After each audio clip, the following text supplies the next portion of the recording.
Assalamualaikum warahmatullahi wabarakatuh. Perkenalkan, nama saya Dina Nuraini dengan NIM 22052087 dari prodi PPKN.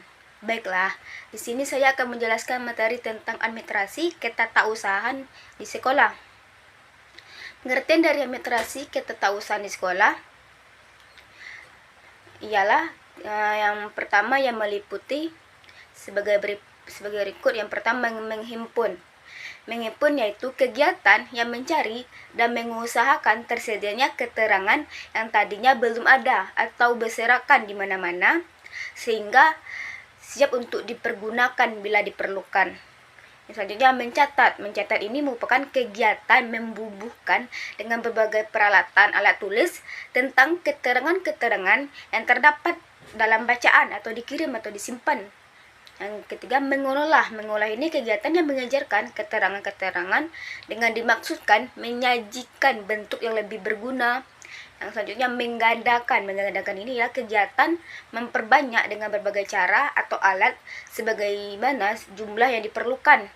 Yang terakhir, mengirim ini kegiatan yang menyampaikan dengan berbagai cara atau alat dari satu pihak ke pihak yang lainnya, yaitu menyimpan kegiatan, menaruh dengan berbagai cara dan alat di tempat yang aman. Menurut Zelinggi 1998 mengumuskan pengertian ketatausahaan sebagai segenap rangkaian aktivitas menghimpun, mencatat, mengelola, mengganda, mengirim dan menyimpan keterangan yang diperlukan dalam setiap organisasi. Materi selanjutnya pengertian tata ruang kantor atau sekolah. Menurut Georgeteri dalam bukunya Office Management and Control 1998, ruang kantor merupakan penentuan kebutuhan ruang dan tentang penggunaan secara terinci dari ruang-ruang tersebut untuk menyiapkan secara praktis faktor-faktor fisik yang dianggap perlu bagi pelaksanaan kerja perkantoran dengan biaya yang layak. Tujuan dari tata ruang kantor yang pertama, mencegah menghamburkan tenaga dan waktu pelaksanaan kerja. Dengan tata ruang kerja yang baik memungkinkan pekerjaan akan semakin cepat dan lancar. Tata ruangan yang baik membuat setiap bagian pekerjaan yang ada di suatu kantor akan saling berhubungan secara cepat. Tentu saja ini akan menghemat tenaga dan waktu. Yang kedua, menjamin kelancaran proses pekerjaan. Tata ruang kantor yang sudah terencana dengan baik membuat para pegawainya bekerja sesuai dengan susunan atau ruangan kantor tersebut. Maka, jika tata ruang kantor baik, maka pasti akan mendukung proses pekerjaannya. Yang ketiga, memungkinkan pemakaian ruang secara efisien. Banyak jika pengaturan kantor semerat, maka dapat dipastikan ruang akan sumpek dan mempengaruhi kinerja para pegawainya. Sebaliknya, jika tata ruang kantor dirubah sedemikian rupa, ruang akan efisien, ruang kosong pun dapat dimanfaatkan dengan sebanyak-baiknya. Yang keempat, mencegah para pegawai lain mengganggu atau terganggu. Jika meja-meja disusun secara rapi, lemari juga disusun berdasarkan keperluan, begitu juga berbagai barang-barang yang lain diatur sedemikian rupa, maka memperlancar jalannya kerja pegawai tersebut. 5. Menciptakan kenyamanan bekerja bagi para pegawai.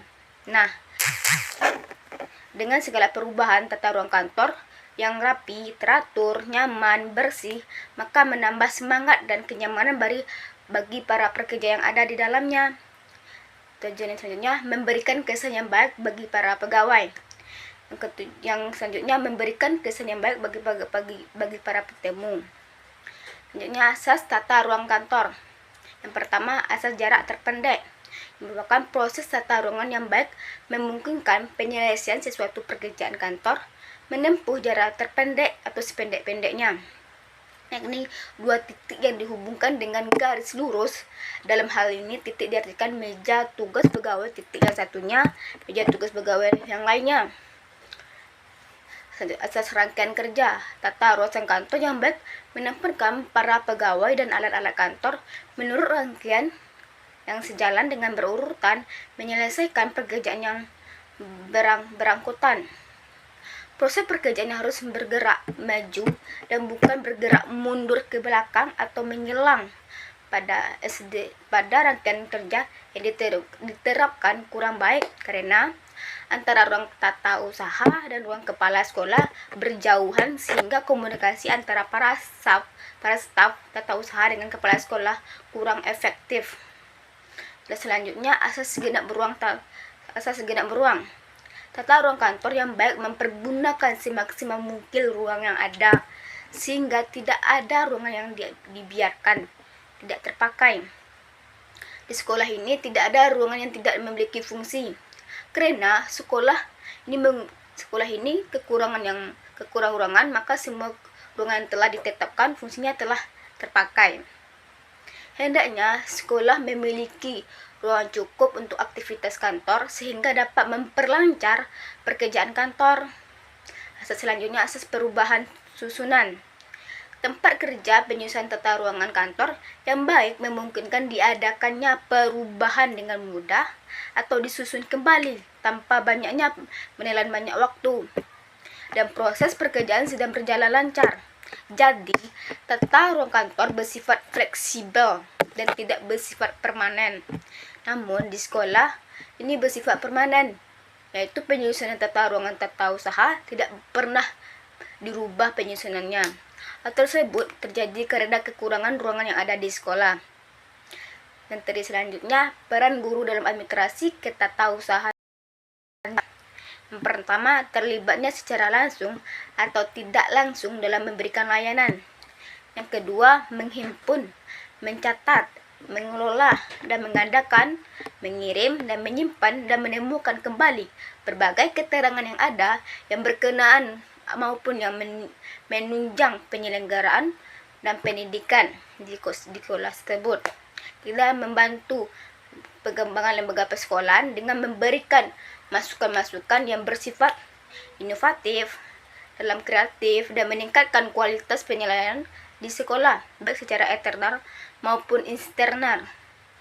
Baiklah, sekian dari saya penyampaian materi atau menjelaskan materi tentang ketatausahaan di sekolah.